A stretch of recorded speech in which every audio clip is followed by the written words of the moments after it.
வணக்கம். Jagan from capital zone. இப்போ market உங்களுக்கு நல்லா தெரியும். மேலும் மேலும் இறங்கிட்டே இருக்குது. இந்த மாதிரி சமயங்களில் பார்த்திங்கன்னா முதலீட்டாளர்கள் வந்து ஒரு பெரும் நஷ்டத்தை இழக்க நேரிடுது. இந்த மாதிரி சமயங்களில் என்ன பண்ணலாம் அப்படிங்கிறத பற்றி இந்த வீடியோவில் பார்க்கலாம். அது மட்டும் இல்லை, உங்கள் கேபிட்டல் 4 வருடங்களில் வந்து இரட்டிப்பாகிறதுக்கு என்னென்ன வாய்ப்பு இருக்குது, அது எப்படியெல்லாம் பண்ணலாம் அப்படிங்கிறது பார்க்கலாம். இது ஒரு வாரன் பஃபெட், ராக்கெட் ஜுன்ஜுன்வாலான்ற மிகப்பெரிய முதலீட்டாளர்கள்லாம் செய்யக்கூடிய ஒரு ஸ்ட்ராட்டஜி தான். இது பேர் பிக் பை கவர்ட் கால்னு பேர். இது வந்து என்னுடைய ஸ்டைலில் கவர்ட் கால் பண்ணி எப்படி ப்ராஃபிட் பண்ணோம் அப்படிங்கிறத வந்து நம்ம இந்த வீடியோவில் எளிமையாக பார்க்கலாம். ரைட். ஸோ நான் சொன்ன மாதிரி வந்து இது எஜுகேஷனல் பர்பஸ் தான். ஸோ இதில் வந்து பார்த்திங்கன்னா இது ரெக்கமெண்டேஷன்ஸ் கிடையாது, என்னோடய அட்வைசர் எதுவுமே கிடையாது. ஸோ நீங்கள் அனலைஸ் பண்ணி நீங்கள் ட்ரேட் பண்ணிங்க, அதுதான் நல்லது. So what is big buy covered call? Big buy covered கால்னா என்ன அப்படின்னு பார்த்தீங்கன்னா, கவர்ட் கால்னா என்ன அப்படின்னு பார்த்தீங்கன்னா, கவர்ட் கால்னா ஒரு அண்டர்லைங் வச்சுக்கிட்டு நீங்கள் அதுக்கு ஒரு கால் செல் பண்ணிங்கன்னா, இப்போ ஒரு உதாரணத்துக்கு இன்ஃபோசிஸ் வச்சுக்கிட்டு அதுக்கு கால் செல் பண்ணிங்கன்னா அது கவர்ட் கால்னு பேர். ஆனால் பிக் பை கவர்ட் கால்னா என்ன அர்த்தம்னா வந்து உங்களுடைய ஃபியூச்சர் அண்ட் ஆப்ஷன் இருக்கு இல்லையா, அதுக்குன்னு ஒரு கான்ட்ராக்ட் சைஸ் இருக்கு இல்லையா, அதுக்கு சமமான அளவில் நீங்கள் அண்டர்லைங் வாங்கி வச்சுக்கிட்டு, இன்ஃபோசிஸ் வாங்கி வச்சுக்கிட்டு, இப்போது இன்ஃபோசிஸோட ஷேர் வேல்யூ வந்து 8 லட்ச ரூபான்னு வச்சுக்கோங்க F1 அதுக்கு சமமான அளவில் வாங்கி வச்சுக்கிட்டு நீங்கள் ஒரு காலை செல் பண்ணால் அதுக்கு பேர் தாங்க பிக் பை கவர்ட் கால். இதில் ஈஸியாக நீங்கள் ஒரு மாதம் ரெண்டல் இன்கம் எடுக்க முடியும். பெருசாக ஒன்றும் லாஸ் இருக்காது. லாஸ் வர்றதுக்கான வாய்ப்பு ரொம்ப கம்மி. இது கிட்டத்தட்ட பார்த்தீங்கன்னா வந்து அட்லீஸ்ட் ஒரு 4 ஸ்டாக்ல அதை பண்ணும். ஒரு ஸ்டாக் 2 ஸ்டாக்கில் பண்ணுறதுக்கு பதிலாக 3 ஸ்டாக் 4 ஸ்டாக்கில் பண்ணிங்கன்னா நல்லாயிருக்கும். ஏன்னா நீங்கள் இன்ஃபோசிஸில் மட்டும் பண்ணிங்கன்னா அதில் மட்டும் ப்ராஃபிட் வரணும்னு அவசியம் கிடையாது. அது வாட்டி மேலே போயிட்டே இருக்கும். பஜாஜ் ஃபைனான்ஸில் மட்டும் பண்ணிங்கன்னா அது வாட்டி மேலே போயிட்டே இருக்கும். அதனால் வந்து ஒரு டைவர்சிஃபைடு சொல்லுவாங்க இல்லையா, பல ஸ்டாக்கில் போட்டு வச்சுருந்தீங்கன்னா பார்த்தீங்கன்னா வந்து இது ஒரு கன்சிஸ்டான வருமானம் கொடுக்கறதுக்கு வாய்ப்பு இருக்குது. என்னோட பொறுத்த வரைக்கும் கிட்டத்தட்ட 7 ஸ்டாக் மேலே பண்ணுறது நல்லது. மினிமம் ஒரு 4 ஸ்டாக் இருந்தால் ரொம்ப ரொம்ப நல்லது. இது எப்படியெல்லாம் சூஸ் பண்ணலான்னு பார்த்தீங்கன்னா ரொம்ப எளிமைங்க. நீங்கள் வந்து இந்தியன் மார்க்கெட்டில் எந்தெந்த பங்குகளெல்லாம் பார்த்தீங்கன்னா வந்து அதிகமான லிக்விடிட்டி இருக்குன்னு பார்த்தீங்கன்னா வந்து ஹெவி வெயிட்னு சொல்லக்கூடிய முதல் 10 ஸ்டாக் இருக்கு இல்லையா, முதல் 10 ஹெவி வெயிட் ஸ்டாக்ஸ் இருக்கு இல்லையா, அதில் தான் நீங்கள் இன்வெஸ்ட் பண்ணிட்டு நீங்கள் காலை செல் பண்ணலாம். இந்த 10 ஸ்டாக்ஸ் நான் எப்படி கண்டுபிடிக்கணும் அப்படின்னு பார்த்தீங்கன்னா, நிஃப்டி இண்டெக்ஸோகிராம் அப்படின்னு நீங்கள் கூகுள் அடிச்சிங்கன்னா அதுவே அந்த 10 ஸ்டாக்கு சொல்லும். அந்த 10 ஸ்டாக்ஸில் நீங்கள் சமமான அளவில் முதலீடு பண்ணிவிட்டு அதுக்கு சமமான அளவில் காலை விற்கலாம். அதெல்லாம் எப்படிங்கிறது பின்னாடி சொல்கிறேன். ஃபஸ்ட்டு வந்து என்னென்ன ஈக்விட்டிலாம் நம்ம தேர்ந்தெடுக்கணும், பங்குகள்லாம் தேர்ந்தெடுக்கணும்னு பார்க்கணும். ஓகேங்களா? Do covered call for the holdings to get rental அப்படின்னு என்ன அர்த்தம்னா, மாதம் நீங்கள் வச்சுக்கிற ஸ்டாக்குக்கு நீங்கள் காலை வைக்கலாம். அது மூலமாக மாதம் ஒரு வருமானம் ஈட்டலாம். நீங்கள் ஒரு வீடு வச்சுருக்கிறீங்க, அந்த வீட்டுக்கு வருமானம் இல்லாமல் இருக்குமா? அதுக்கு என்ன பண்ணுவீங்க? வாடகை கொடுங்க இல்லையா? அதே மாதிரி கவர்ட் காலுங்கிறது பார்த்திங்கன்னா வந்து ரெண்டல் இன்கம் தான். ஸோ வாடகை வருமானம் பெற முடியும். இது மூலமாக கிட்டத்தட்ட மினிமம் பார்த்தீங்கன்னா வந்து 12% வந்து வருமானம் ஈட்ட முடியும். மாதம் 1% தான் டார்கெட்டு. இதுக்கு என்னங்க இவ்வளோ தான் டார்கெட்டாக? நான் 3% 4% சம்பாதிக்கிறேன்.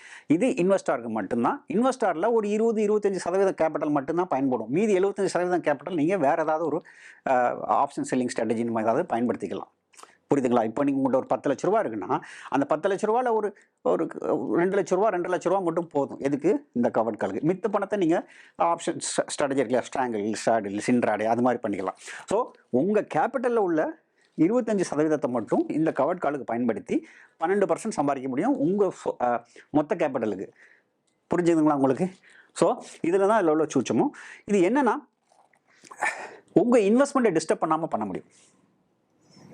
ஐயோ நான் திடீர்னு நான் மாற்றுவேனே, இன்ஃபோசிஸ்லேருந்து டிசிஎஸ் வாங்குவேனே, டிசிஎஸ்லேருந்து எல்என்டி வாங்குவேனே, எல்என்டிலேருந்து சன்ஃபார்மா வாங்கினேன், அதை பற்றி எந்த கவலையும் இல்லை.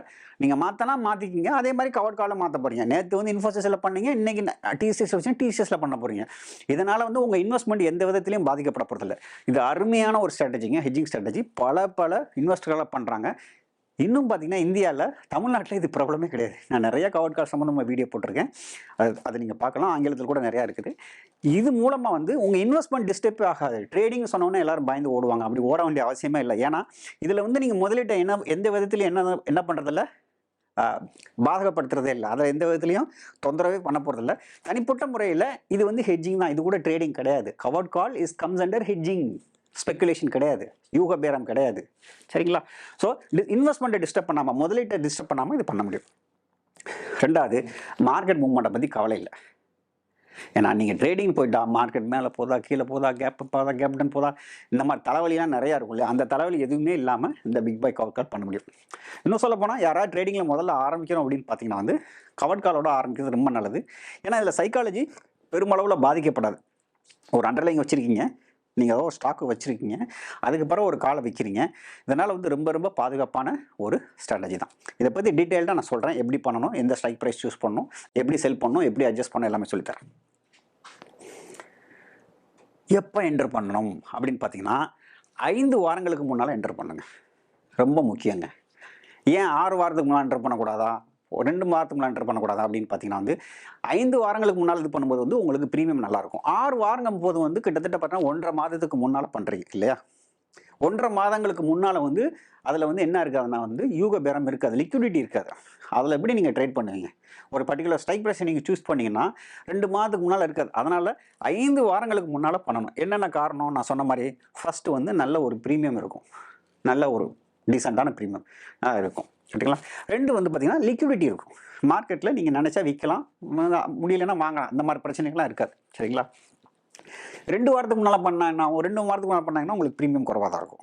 அதில் ஒன்றும் நீங்கள் லாபம் பெருசாக சம்பாதிக்க முடியாது, நேரமும் இருக்காது. ஸோ 2 வாரத்துக்கு முன்னால் தவிர்க்கிறது நல்லது. அப்புறம் இது ரொம்ப முக்கியங்க, 1 வாரத்துக்கு முன்னால் எக்ஸிட் பண்ணிடணும். ஏன் 1 வாரத்துக்கு முன்னால் எக்ஸிட் பண்ணணும்னா 2 காரணம் இருக்குது. ஒன்று வந்து காமா எஃபெக்ட். ஏன்னா கடைசி வாரத்தில் யார் யாரெல்லாம் வச்சுருக்காங்களோ அவங்களுக்கு எல்லாருக்குமே பார்த்தீங்கன்னா வந்து ரொம்ப அபரிமிதமாக லாப நஷ்ட கணக்கு வரும். அதிலிருந்து தப்பிக்கிறதுக்காகத்தான் கடைசி வாரத்தில் எப்போவுமே இருக்கக்கூடாதுன்னு சொல்கிறது. கடைசி வாரத்தில் எப்போவுமே இருக்கக்கூடாது. கடைசி வாரத்தில் வச்சுருந்தீங்கன்னா நீங்கள் ₹1 ப்ரீமியம் வந்து ₹100 போகும், ₹100 ப்ரீமியம் வந்து ₹1 வரும். இந்த மாதிரி தர்ம சங்கடத்துக்குலாம் நீங்கள் ஆளாக வேண்டியிருக்கும். அதனால் வந்து கடைசி வாரத்தில் இதை தவிர்த்துறது நல்லது. இன்னொரு முக்கியமான காரணம், எல்லா புரோக்கருமே இது பண்ணுறது தான். கடைசி வாரத்தில் வந்து என்ன பண்ணுவாங்கன்னா வந்து உங்களுக்கு மார்ஜின் அதிகமாக கேட்பாங்க. ஏன் கேட்குறாங்க அப்படின்னா, இப்போ ஃபிசிக்கல் செட்டில்மெண்ட் இருக்கு இல்லையா, நீங்கள் வந்து கால் ஆப்ஷனோ புட் ஆப்ஷனோ இந்தி மணி போச்சுன்னா நீங்கள் ஸ்டாக்ஸை விற்கணும் இல்லை வாங்கணும். அந்த அந்த லாட் சைஸுக்கு தகுந்தாப்புல நீங்கள் வாங்கணும், கான்ட்ராக்ட் நோட்டுக்கு தகுந்தாப்புல வாங்கணும் இல்லையா. இந்த சிரமம்லாம் இருக்கிறதுனால கடைசி வாரத்தில் இது பண்ணாமல் இருக்கிறது நல்லது.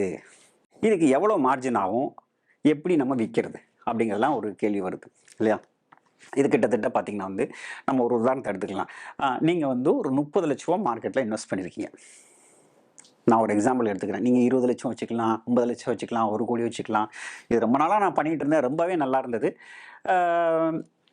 ஒரு உதாரணத்துக்கு 30 லட்ச ரூபா நீங்கள் ஒரு 5 ஸ்டாக்கு சூஸ் பண்ணிங்க. 5 ஸ்டாக் என்னென்ன ஸ்டாக் அப்படின்னு பார்த்தீங்கன்னா வந்து நான் சொன்ன மாதிரி டாப் ஹெவி வெயிட் 10 ஸ்டாக்ஸில் வந்து 6 லட்ச ரூபா 6 லட்ச ரூபாய்க்கு ஒரு 5 ஸ்டாக் வாங்கியிருக்கேன்னு வச்சுப்போம்.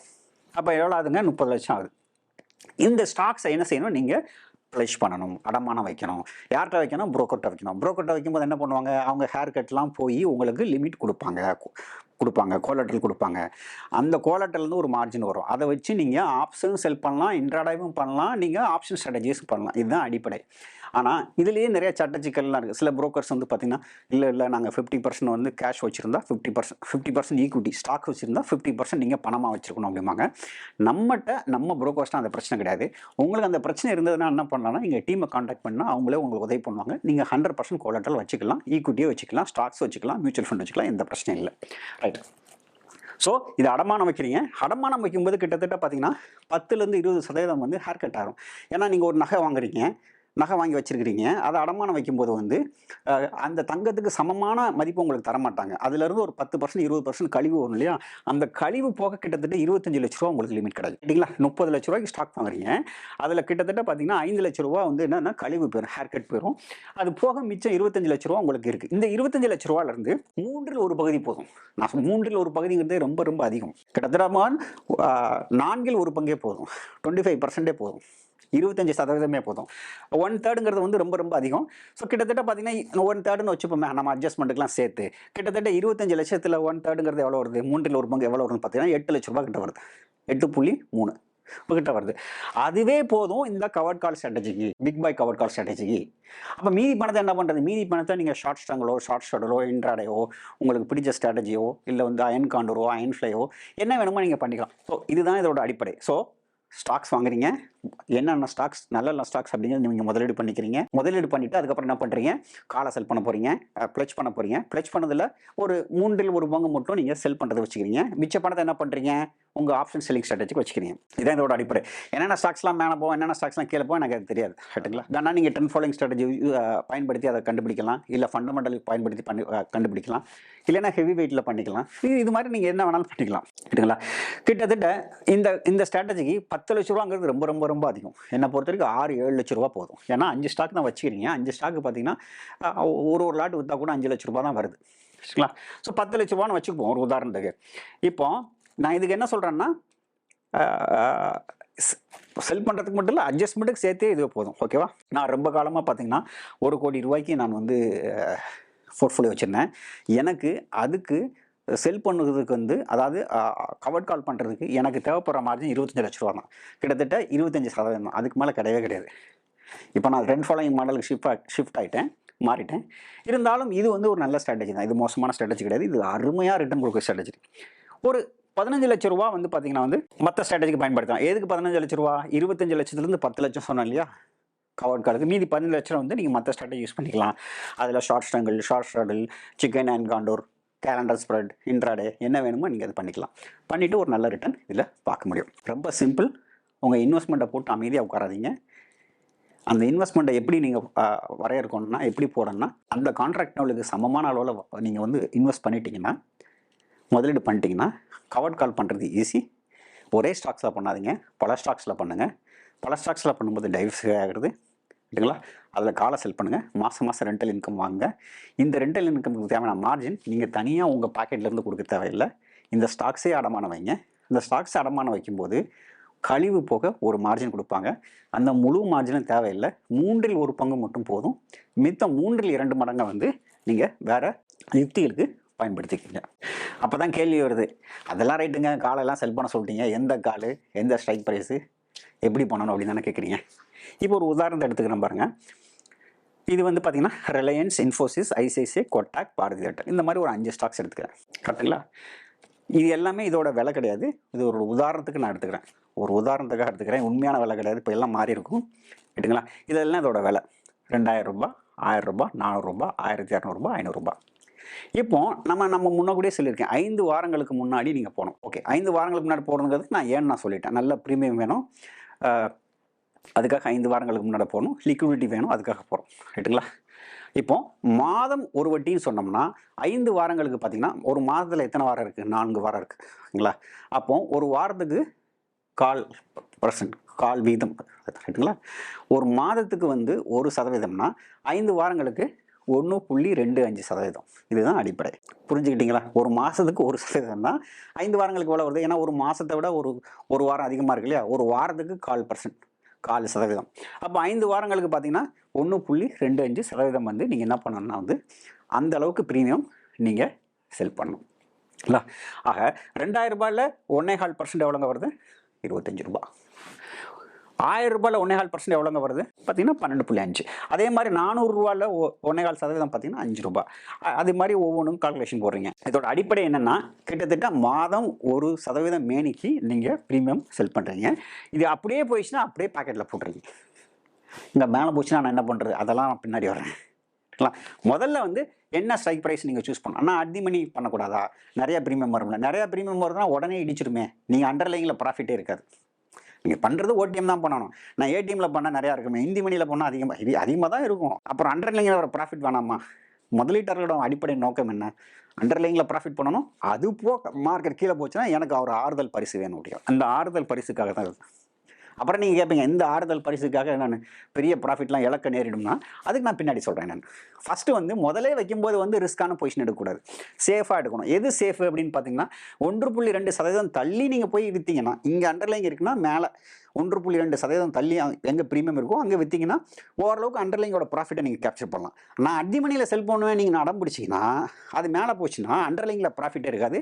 நீங்கள் காலில் மட்டும் கொஞ்சம் ப்ராஃபிட் இருக்கும். புரிஞ்சுக்கிட்டீங்களா? அதனால் வந்து எப்போவுமே பார்த்தீங்கன்னா வந்து 1.2% இல்லத்தில் தான் நீங்கள் வந்து மேலே விற்கிறது நல்லது. அப்படின்னா தான் பார்த்தீங்கன்னா வந்து ஒரு வாரத்துக்கு முன்னால் கொஞ்சம் ப்ரீமியம் வேறு விற்று கொடுக்கணும். நீங்கள் அப்படியே 1.25 நீங்கள் பாக்கெட்டில் போட்டுற முடியாது. ஏன்னா ஒரு வாரத்துக்கு முன்னால் நீங்கள் என்ன பண்ணுறீங்க, வெளியில் போகிறீங்க. கிட்டத்தட்ட ஏறத்தாழ பார்த்தீங்கன்னா வந்து நீண்ட கால அடிப்படையில் பார்த்தீங்கன்னா 1% லாபம் வர்றதுக்கு வாய்ப்பு இருக்குது. அடுத்து என்ன அப்படின்னு பார்த்தீங்கன்னா, இந்த அட்ஜஸ்ட்மெண்ட்டுக்கு முன்னாடி நீங்கள் இதில் ஒரு விஷயம் புரிஞ்சுக்கணும். நீங்கள் அண்டர்லைங் இருக்குது, நான் இங்கே காலை செல் பண்ணிட்டேன். மார்க்கெட் கீழே போச்சுன்னா இந்த காலை எடுத்து நான் பாக்கெட்டில் போட்டுப்பேன். மார்க்கெட் அங்கே நின்றுச்சுன்னா இந்த காலை எடுத்து பாக்கெட்டில் போட்டுப்பேன். மார்க்கெட் மேலே போய் என்னோட காலை இடிக்காமல் இங்கே இடையில எங்கேயாவது நின்றுச்சுன்னா அந்த காலை எடுத்து பாக்கெட்டில் போட்டுப்பேன். கரெக்டுங்களா? எப்போ எனக்கு பிரச்சனை, அண்டர்லைங் அப்படியே ஏறி ஏறி ஏறி ஏறி ஏறி இந்த நான் செல் பண்ண காலை விட அதிகமாக போகும்போது தான் பிரச்சனை. கரெக்டுங்களா? அந்த செல் பண்ணோட காலை விட அதிகமாக போகும்போது உங்களுக்கு பெரிய பிரச்சனை ஒன்றும் இல்லை. ஏன்னா அண்டர்லைனில் அதிகப்படியான லாபம் சம்பாரிச்சிருப்பீங்க. இந்த நீங்கள் வாங்கி வச்ச முதலீடு வந்து அதிகப்படியான லாபம் கொடுத்துருவோம். ஏன்னா நம்ம வந்து அடி மணியில் செல் பண்ணல, அவுட் ஆஃப் த மணி தான் செல் பண்ணிக்கிறோம். ஒரு ஸ்டாக்கு 10% 20% மாதம் மேலே போகிறதில்ல. எப்போயாவது ஒரு தடவை போகுது, அப்போ மட்டும் நம்ம என்ன பண்ண போகிறோம்னா அட்ஜஸ்ட்மெண்ட் பண்ண போகிறோம். அப்படி இல்லாத காலத்தில் நம்ம வாடகை வாங்கி பாக்கெட்டில் போட்டுக்கிட்டே இருக்க போகிறோம். புரியுதுங்களா உங்களுக்கு? மார்க்கெட் மேலே போயிட்டே இருக்குது, கீழே போகுது, மேலே போகுது, மேலே போகுது. 12 மாதத்தில் 2 மாதம் வேணால் நீங்கள் என்ன காலை செல் பண்ணீங்களோ அதை வந்து தொடப்போகுது. அடிக்கடிலாம் தொட போகிறதில்ல. ஏன்னா நீங்கள் செல் பண்ணுறது ஃபார் ஓடிஎம், ரொம்ப தூரமாக செல் பண்ணுறீங்க. அடிக்கடி அது தொட போகிறதில்ல. இப்போ தொட்டா என்ன பண்ணுறது? தொடலைன்னா பிரச்சனை இல்லை. தொடலைன்னா பாக்கெட்டில் எடுத்து போயிட்டே இருப்பீங்க. சைட்வேஸாக பாக்கெட்டில் எடுத்து போட்டுருவீங்க. இந்த ப்ரீமியத்தெல்லாம் கீழே போதா பாக்கெட்டில் போட்டிருப்பீங்க, கொஞ்சம் மேலே போதா பாக்கெட்டில் எடுத்து போட்டிருப்பீங்க. உங்கள் ஸ்ட்ரைக் ப்ரைஸில் தொட்டுச்சா பாக்கெட்டில் எடுத்து மேலே போட்டுருவீங்க. ஸ்ட்ரைக் ப்ரைஸில் தொட்டு மேலே போதா அப்பையும் கூட உங்களுக்கு பெரிய பிரச்சனையெல்லாம் ஒன்றும் கிடையாது. ஏன்னா வந்து உங்களுடைய ஸ்டாக்ஸ் வந்து மேலே போகுது, பங்குகள் வந்து மேலே போகுது, விலை உயருது. அது எப்பவுமே நல்ல விஷயம்தான். சரிங்களா? ஸோ இதுக்கு என்ன பண்ணுறது அப்படின்னு பார்த்தீங்கன்னா, கொஞ்சம் கொஞ்சம் அட்ஜஸ்ட் பண்ணலாம். அட்ஜஸ்ட் பண்ணாட்டான பிரச்சனை இல்லை, பட் அட்ஜஸ்ட் பண்ணுறது நல்லது. அது எப்படின்னு நான் உங்களுக்கு சொல்கிறேன். SL1, SL2, SL3 3 விதமான அட்ஜஸ்ட்மெண்ட் இருக்குங்க. ஃபர்ஸ்ட் கண்டிஷன்ஸ், இதுதான் ட்ரிகர் பாயிண்ட். ப்ரீமியம் ட்ரிபிள் ஆகுது, இன்னும் ஓடிஎம்மாக தான் இருக்குது, அது ரொம்ப முக்கியம். இன்னும் ஓடிஎம்மாக தான் இருக்குது, அது ரொம்ப முக்கியம். அப்படி இருக்கும்போது நீங்கள் என்ன பண்ணணும், மார்டிங்கல் பண்ணணும். என்ன பண்ணுங்க, மார்டிங்கல் பண்ணணும். மார்டிங்கல்னா எப்படி பண்ணணும்? இப்போ நான் ஒரு உதாரணத்தை சொல்கிறேன் பாருங்க. ஓகே, இப்போது 10 ரூபா நீங்கள் விற்றீங்க, அது 30 ரூபா போயிடுச்சு. இதுதான் ப்ரீமியம் ட்ரிபிள் ஆகிற ஒரு லாஜிக் நான் சொல்லியிருந்தேன். இதோட ஸ்டாப் லாஸ் வந்து இப்போ நீ என்ன பண்ணுறீங்கன்னா வந்து இதோட ஸ்டாப் லாஸ் என்னன்னு நான் அப்புறம் சொல்கிறேன். ஓகே, இப்போ 30 ரூபா இருக்கிறத நீங்கள் எப்படி மார்டிங்கல் பண்ணணும்? 15 2, அதாவது 30 ரூபா இருக்கிறத எக்ஸிட் பண்ணணும், இதை வித்துடணும். கிட்டத்தட்ட 20 ரூபா லாஸ் ஆகும். எவ்வளோ லாஸுங்க? 20 ரூபா லாஸ் ஆயிரும். லாஸ் ஆன விட்டு அந்த 20 ரூபாயை சேர்த்து நம்ம எங்கே பண்ணுறோம்? 15 பெருக்கல் 2 போட்டிங்கன்னா அதுக்கு அடுத்த ஸ்ட்ரைக் ப்ரைஸோ இல்லை தூரமாக உள்ள ஸ்ட்ரைக் ப்ரைஸோ நீங்கள் வித்துறீங்க. இதோட ஸ்டாப் லாஸ் எவ்வளோ இருக்குங்க? 10 நம்ம 30ன்னு போட்டிருக்கோம். இதில் வந்து இப்படி வராது, ஏன்னா இதில் ஸ்டாப் லாஸே கிடையாது. இப்போ நீங்கள் 15 ரூபாய்க்கு அதாவது செல் கால் 15 ரூபாய்க்கு நீங்கள் 2 மடங்கு வித்துறீங்க. சரிங்களா? இதோட ஸ்டாப் லாஸ் எங்கே வரும்னா கிட்டத்தட்ட ஏறத்தாழ 45 ரூபா வரும். அதாவது 3 மடங்கு. அதாவது என்னன்னா 3 மடங்கு. இதுக்கும் மேலே இந்த 45 ரூபா வருதா, நீங்கள் என்ன பண்ணிடணும்னா எக்ஸிட் பண்ணிடணும். இது பெரும்பாலும் எப்போ வரும்னா முதல் வாரத்தில், மாதத்தோட முதல் வாரத்தில் வரும். ஏன் வராது? 2வது வாரம் 3வது வாரம் வரும்போது இந்த கண்டிஷனுக்குள்ளே போயிடும். இந்த கண்டிஷனில் வராது. இப்போ இந்த கண்டிஷன் எப்போனா நல்லா புரிஞ்சுக்குங்க. ப்ரீமியம் 3 மடங்கு ஆகுது, ஆனால் ஏடிஎம் ஆகலை. ஐடிஎம் ஸ்டில் இன்னும் பார்த்தீங்கன்னா ஓடிஎம்மாக தான் இருக்குது. அப்படிங்கிற பட்சத்தில் மட்டும்தான் இது பெரும்பாலும் பார்த்தீங்கன்னா முதல் வாரத்தில் மட்டும்தான் வரும், மற்ற நாட்களில் இது வராது. சரிங்க. அடுத்து இப்போ 2வது வாரமோ 3வது வாரமோ போகுது. உங்கள் இது வந்து கிட்டத்தட்ட பார்த்தீங்கன்னா ஏடிஎம் வந்துருச்சு. ஐடிஎம் கூட இல்லைங்க, ஏடிஎம் வந்துருச்சு. ஸோ ஏடிஎம் வந்ததுன்னா நீங்கள் என்ன பண்ணணும்? கிட்டத்தட்ட இதே பண்ண லாஜிக் தான். இப்போ இங்கே ஒரு உதாரணத்துக்கு 30 ரூபா இருக்குன்னா, அதாவது நீங்கள் 10 ரூபாய்க்கு செல் பண்ணீங்க, அது 30 ரூபா ஆயிடுச்சுன்னா இந்த 30 ரூபாய் நீங்கள் என்ன பண்ணணும்? எக்ஸிட் பண்ணிடணும், வித்துடணும். எக்ஸிட் பண்ணிவிட்டு அப்போ என்ன பண்ணணும்? 30 ரூபாய்க்கு 15 பெருக்கல் 2 வித்துடணும். இதே ஸ்டெப்பு தான் இங்கே என்ன பண்ணீங்களோ, இதே ஸ்டெப்பு தான். ஆனால் இதுக்கு என்ன வித்தியாசம் அப்படின்னு பார்த்தீங்கன்னா வந்து இதில் 10 ரூபா 30 ரூபான்னு கூட அவசியம் இல்லை, 10 ரூபா 20 ரூபா கூட இருக்கலாம். புரியுதுங்களா உங்களுக்கு? ஒரு உதாரணத்தை சொல்கிறேன் பாருங்க. இப்போ இந்த இதில் வந்து 10 ரூபா 30 ரூபா ஆச்சு, கரெக்டுங்களா? ஆனால் ப்ரீமியம் ட்ரிபிள், ஆனால் இப்போ ப்ரீமியம் ட்ரிபிள் ஆகலை. ஒரு உதாரணத்துக்கு வந்து 10 ரூபா 20 ரூபா இருக்குது. அப்படின்னா இதுக்கு மார்டிங்கல் பண்ணணும். ஏன்னா இப்போ ஒரு உதாரணத்துக்கு இது ஒரு ஒரு இன்ஃபோசிஸில் 800 கால் செல் பண்ணிக்கணும்னு வச்சுப்போம். ஓகே, இல்லை 800 கால் செல் பண்ணிக்கிறீங்க ஒரு உதாரணத்துக்கு. இதில் வந்து மார்க்கெட்னா 800 வரல, ஆனால் இதில் மார்க்கெட் 800 வந்துருச்சு. இது ஏடிஎம் ஆயிடுச்சு, அட்டிமணி ஆயிடுச்சு. அட்டிமணி ஆயிடுச்சுனாலே நீங்கள் மார்டிங்கல் பண்ணணும். ஒன்று அட்டிமணி ஆனால் மார்டிங்கல் பண்ணணும், அப்படி இல்லைன்னா ப்ரீமியம் 3 மடங்கானா நீங்கள் என்ன பண்ணணும்னா வந்து மார்டிங்கல் பண்ணணும். இப்போ இந்த இடத்துல என்ன பண்ண போகிறோம், 20 ரூபா இருக்குன்னா 20 ரூபா என்ன பண்ண போகிறோம், 10 பெருக்கல் 2. அதாவது நீங்கள் ஒரு கால் ஆப்ஷன் 10 ரூபாய்க்கு என்ன செய்யணும், 2 மடங்கு விற்கணும். அவ்வளோதான். இதோட ஸ்டாப் லாஸ் என்னங்க வரும், 10 ரூபாய்க்கு விற்றீங்கன்னா 3 மடங்கு 30 ரூபா. இதோட நிறுத்திக்கணும். இதுக்கு மேலே மார்டிங்கல் பண்ணக்கூடாது. ஒரு டைம் தான் மார்டிங்கல், அதுக்கப்புறம் 2 மடங்கு 3 மடங்கு இதெல்லாம் பண்ணக்கூடாது, அப்படியே விட்டுற நல்லது. ஸோ இது 3 மடங்கு ப்ரீமியம் வந்து உங்களுக்கு ஆனால் இது வந்து அத்திமணி ஆனால் ரைட். இன்னொன்று நேரடியாக கேப் அப் உங்களுக்கு வாய்ப்பே கொடுக்கல, இதுக்கும் வாய்ப்பு கொடுக்கல, இதுக்கும் வாய்ப்பு கொடுக்கல. நீங்கள் 800 ரூபாய்க்கு செல் பண்ணீங்க, நேராக 850 ரூபா போயிடுச்சு. ஸ்ட்ரெயிட்டாகவே கேப், ஏதாவது ஒரு நியூஸாக இருக்கலாம், இல்லை ரிசல்ட்ஸாக இருக்கலாம், ஸ்ட்ரெயிட்டாகவே உங்களுக்கு வாய்ப்பே கொடுக்கல அப்படின்னா அதில் எதாவது ஒன்றுமே பண்ணக்கூடாது, அப்படியே எக்ஸ்பைரியோட விட்டுறணும். எக்ஸ்பைரியோட விட்டுறீங்களா, அப்போது கிட்டத்தட்ட நீங்கள் ஒரு ஒரு ஒரு உதாரணத்துக்கு மார்க்கெட் 750 இருக்கும்போது 800 ரூபாய்க்கு செல் பண்ணீங்க. இப்போது 850 ரூபா, 100 ரூபா ப்ராஃபிட் இருக்குது உங்களுக்கு இதில் இன்ஃபோசிஸில், சரிங்களா? அப்போ என்ன பண்ணேன்னா ஒன்றுமே பண்ணாமல் 2 விஷயம் பண்ணணும். ஓகே, இன்ஃபேக்ட் 3 விஷயம் பண்ணணும். என்னென்ன விஷயம் பண்ணோன்னா, ஒன்று அந்த ஸ்டாக்கை விற்றுடணும். நீங்கள் காலை செல் பண்ணீங்க இல்லையா, 800 காலை செல் பண்ணீங்க, 800 காலை செல் பண்ணிவிட்டு அது 850 போயிடுச்சு, இந்த மணி ஆயிடுச்சு. இந்த மணி ஆனால் நீங்கள் என்ன பண்ணணும்னா வந்து சரி ஓகே அதை சமாளிக்க முடியல, நேரடியாக அப்படியே கொஞ்சம் கொஞ்சமாக மேலே போயிருந்தால் அந்த காலை தூக்கி எங்கேயாவது மேலே போட்டு ஏதாவது பண்ணியிருக்கலாம். அப்படி பண்ணுறதுக்கே வாய்ப்பு இல்லை. நேரடியாக கேப் அப் ஆயிடுச்சு அப்படின்னா அந்த இன்ஃபோசிஸ் ஷேரை ஃபுல்லாக விற்றுருங்க, காலில் உள்ள லாஸை புக் பண்ணிடுங்க. காலில் கொஞ்சம் தான் லாஸ் இருக்கும், இன்ஃபோசிஸ் ஷேரில் எக்கச்சக்க ப்ராஃபிட் இருக்கும். அப்புறம் தான் ஒரு முக்கியமான விஷயம் கேஷ் செக்யூர்ட் புட். இந்த கேஷ் செக்யூர்ட் புட்டே பிக் பை கேஷ் செக்யூர்ட் புட்னு இருக்குது, பிக் பை கேஷ் செக்யூர்ட் புட்னு இருக்குது. அது என்ன போனோன்னா, இப்போ மார்க்கெட் 850 இருக்குன்னா அடுத்து 850 புட்டை விற்றுடணும் அடுத்த மாதத்தில். அட்டிமணி புட், இப்போ உங்கள்கிட்ட கால் இல்லை, அண்டர்லைங் இல்லை, அட்டிமணி புட்டை விட்டுறீங்க. வித்துட்டீங்கன்னா என்ன ஆகும், மார்க்கெட் மேலே போகலாம். மேலே போச்சுன்னா என்ன ஆகும், இந்த புட்டை எடுத்து பாக்கெட்டில் போட்டுருங்க, புட்டோட ப்ரீமியம் எடுத்து பாக்கெட்டில் போட்டுருங்க. கீழே வந்துச்சுன்னா என்ன ஆகும், புட்டில் லாஸ் வரும். வந்தால் வந்துட்டு போது இன்ஃபோசிஸ் வந்து சீப்பான விலை கிடச்சிரும். நீங்கள் என்ன விலைக்கு விற்றீங்க, 850 ரூபாய்க்கு விற்றீங்க, இப்போ சீப்பான ரேட்டுக்கு நீங்கள் வாங்குறீங்க, கம்மியான விலைக்கு நீங்கள் வாங்குறீங்க. புரிஞ்சுக்கிட்டீங்களா? ஸோ இதெல்லாமே நீங்கள் பண்ணலாம். ஸோ 3 ஸ்டெப்பு சொன்னேன். உங்களால் மேனேஜ் பண்ண முடிஞ்சால் நல்லது, மேனேஜ் பண்ண முடியலன்னு என்ன பண்ணுங்க, அண்டர்லைங்கை விற்றுடணும், காலில் லாஸை புக் பண்ணிடணும், அட்டிமணி போட்டு நெக்ஸ்ட் மந்த்தில் விற்றுடணும். இதுக்கு பேர் கேஷ் செக்யூர்ட் போட்டு பேர். இதுக்கு தனியாக ஒரு வீடியோ போட்டிருக்கேன், நீங்கள் போய் பார்க்கலாம். இது எனி டைம் நான் பண்ணலாம். ஆக ஒரு 3 விதமான மெத்தட் வழிகள். ஒன்று, ப்ரீமியம் வந்து 3 மடங்காவது அட்டிமணி போல் தூக்கி மேலே போடுறீங்க, இங்கே உள்ளது ஆளை தூக்கி மேலே போடுறீங்க, மார்டிங்கல் பண்ணுறீங்க. அட்டிமணியாவது மார்டிங்கல் பண்ணுறீங்க. உங்களுக்கு சான்ஸே கொடுக்கல, விற்றுருங்க, விற்றுட்டு கேஷ் செக்யூர்ட் போட்டு. இவ்வளோதாங்க எளிமை. இதில் ஒன்றும் பெருசாக ஒன்றும் இல்லை. இப்படி பண்ணாலே போதும், உங்களுக்கு நல்ல ஒரு ரிட்டர்ன் கிடைக்கும். இதில் முக்கியமான ஒரு விஷயம் என்னங்க, வேறு ஒன்றுமே கிடையாதுங்க. நீங்கள் ஐடிஎம் விடவே கூடாது. இந்தி மணி விட்டதுக்கப்புறம் அப்புறம் கை போச்சு கால் போச்சுன்னு பேசக்கூடாது. இந்தி மணி போச்சுன்னா அவ்வளோதான், அதோட சோழி முடிஞ்சது. அதுக்கு மேலே சமாளிக்கிறதுக்கு ஒன்றுமே இல்லை. இந்தி மணி போச்சுன்னா கிட்டத்தட்ட கேன்சர் மாதிரி, அதை க்யூர் பண்ணுறதுங்கிறது அவ்வளோ ஈஸியாக கிடையாது, குணப்படுத்தவே முடியாது. ரைட்டுங்களா? Cancer B. ஒரு உதாரணத்துக்கு வந்து இப்போ வந்து நீங்கள் ஒரு காலை மேலே போயிட்டே இருக்குது, 10 ரூபாய்க்கு செல் பண்ணது 20 ரூபா 25 ரூபா போயிடுச்சு, கீழே 5 ரூபாய்க்கு 3 ரூபாய்க்கெலாம் விற்கலாம், தப்பு கிடையாது.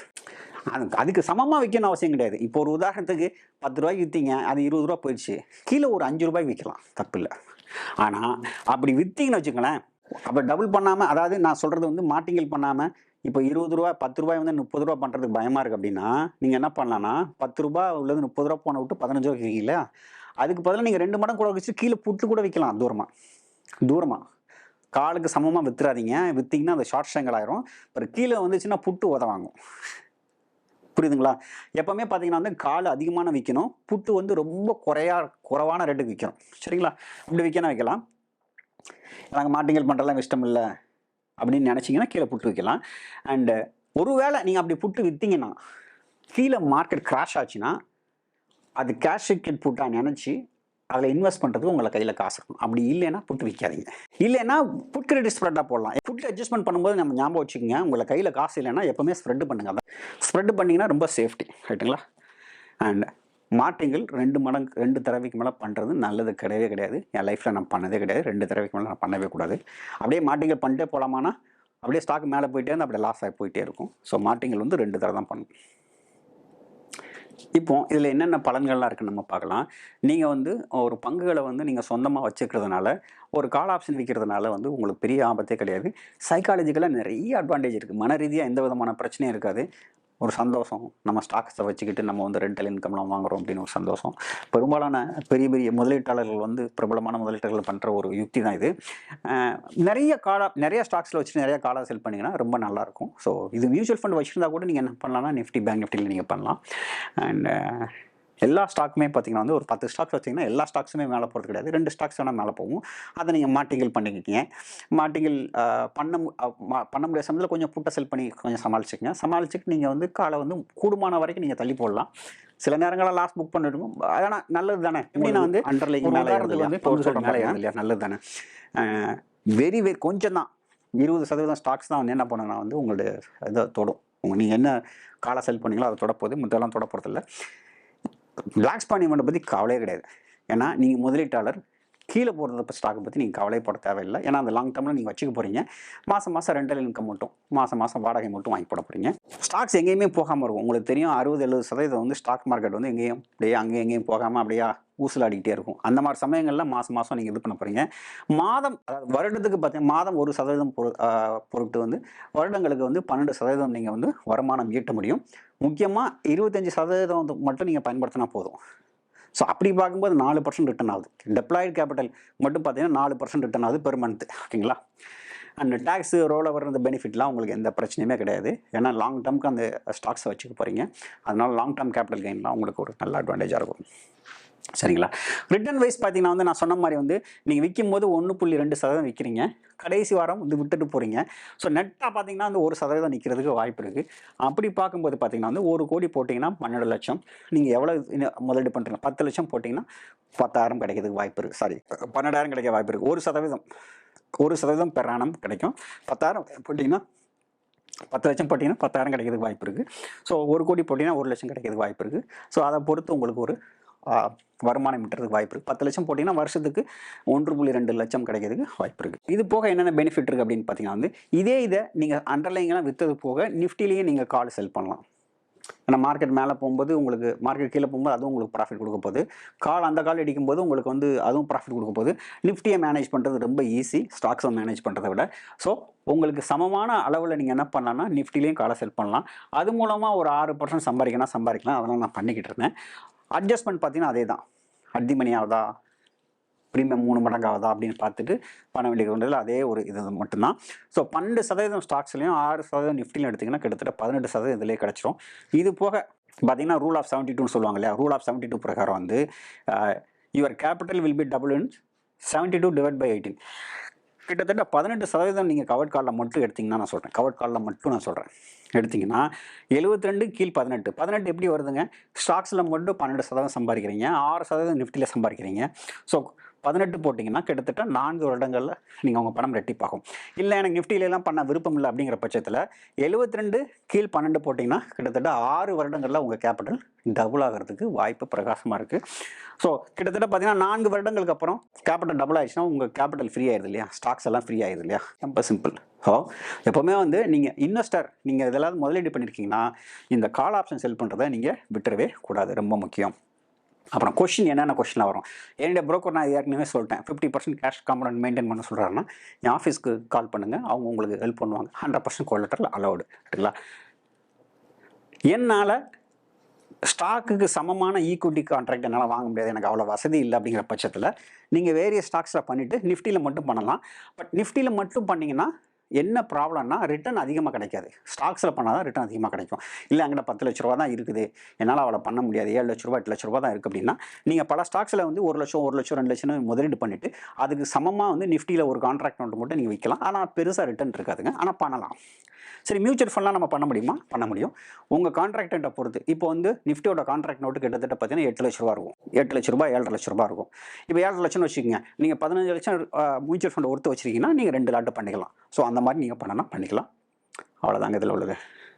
இது ஏன் எனக்கு ரொம்ப பிடிக்குன்னா, ஃபஸ்ட்டு வந்து இது ரிஸ்க் ஃப்ரீ. அண்டர்லைங் வச்சுருக்கீங்க, காலை செல் பண்ணுறீங்க, ரிஸ்க் ஃப்ரீ. செகண்ட் வந்து இது பேசிவ். அட்ஜஸ்ட்மெண்ட்ஸு அந்த லொட்டு லொசுக்கு எதுவுமே கிடையாது. பேசாமல் உட்காந்துருக்க போகிறீங்க. 2-3 அட்ஜஸ்ட்மெண்ட்டு தான், அது தேவைப்பட்டால் மட்டும் பண்ண போகிறீங்க. ஈஸி அட்ஜஸ்ட்மெண்ட்ஸுங்க. ரெகுலராக மாதம் கிடைக்கக்கூடிய ஒரு வருமானம் ஈட்டக்கூடிய ஒரு வழி. அதனால தான் இந்த ஸ்ட்ராட்டஜி எனக்கு ரொம்ப பிடிக்கும். ஸோ இது நான் இங்கிலீஷ்லேயும் போட்டிருக்கேன், தமிழ்லேயும் போட்டிருக்கேன். ஸோ தமிழில் இருக்குது, ஆங்கிலத்தில் வேணாலும் ஆங்கிலத்தில் பார்த்துக்குங்க. இது மாதிரி நிறையா ஸ்ட்ராட்டஜிஸ்லாம் நான் வந்து பார்த்திங்கன்னா மிச்சம் உள்ள கேபிட்டலாம் நீங்கள் ட்ரேடிங் பண்ணலாம் சொன்னேன் இல்லையா, இது மாதிரி நான் நிறையா ஸ்ட்ராட்டஜிஸ்லாம் என்னோட பயிற்சி வகுப்பில் சொல்லித்தரேன். இது பல நகரங்கள் நடக்குது. இப்போ கோயம்புத்தூர் அண்ட் சென்னையில் வந்து பார்த்திங்கன்னா வந்து தமிழில் நடக்குது, மற்ற நகரங்கள்லாம் ஆங்கிலத்தில் நடக்குது. உங்களுக்கு விருப்பம் இருந்தால் அதில் கலந்துக்கலாம். இந்த வீடியோ பயனுள்ளதாக இருக்குன்னு நம்புறேன். இன்னொரு வீடியோவில் மறுபடியும் சந்திக்கலாம்.